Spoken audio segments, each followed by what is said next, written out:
तंगवाणी जमायत इस्लामी कश्मीर पारां शहादत इमाम हुसैन अलैहिस्सलाम 81 योम तासीन कॉन्फ्रेंस कोटाई वई, जंहिंमें नायब अमीर जमायत इस्लामी लियाकत बलोच समेत शमशेर खान मज़ारी मोहम्मद हुसैन शिरकत कई। मौलाना अब्दुल हफीज बिजारानी एमन खिताब किया। उन मौके ते मरकजी अगवान लियाकत बलोच चयो त इमरान खान हुकूमत 3 साल मुकम्मल थी चुका आहिनि, जंहिंमें अटे ऐं गिह जी माफिया वॾी करप्शन कई आहे। करप्शन उरूज ते आहे।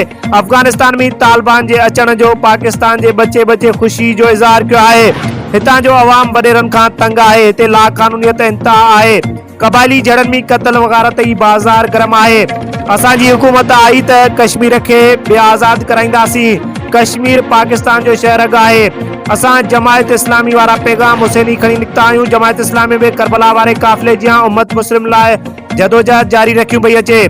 ज़रदारी लीग सिंध मुअन जो दड़ो बणाए छॾियो आहे। जमायत इस्लामी जी जदोजहद के 81 साल थी चुका। इस्लाम ऐं मुस्लमाननि लाइ जाखोर ते जमायत इस्लामी अलॻि सुञाणप रखे थी।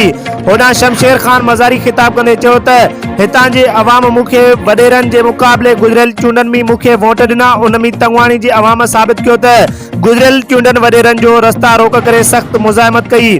मूंखे यकीन आहे अवाम मूंसां गॾु आहे। मां उन्हनि खे ईंदड़ इलेक्शन जमायत इस्लामी खे वोट ॾेई कामयाब कराईंदा।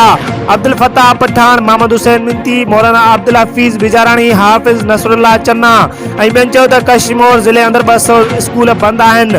हाणे त कोरोना आहे पर स्कूल अॻ में बंदि आहिनि। तंगवाणी सिविल अस्पताल जी हालत में बदतर आहे। जिते ग़रीब माण्हुनि खे हिकु गोरी बि नथी मिले, हिते ज़ुल्म जी इंतहा आहे। अवाम खे को बि रिलीफ न पियो मिले।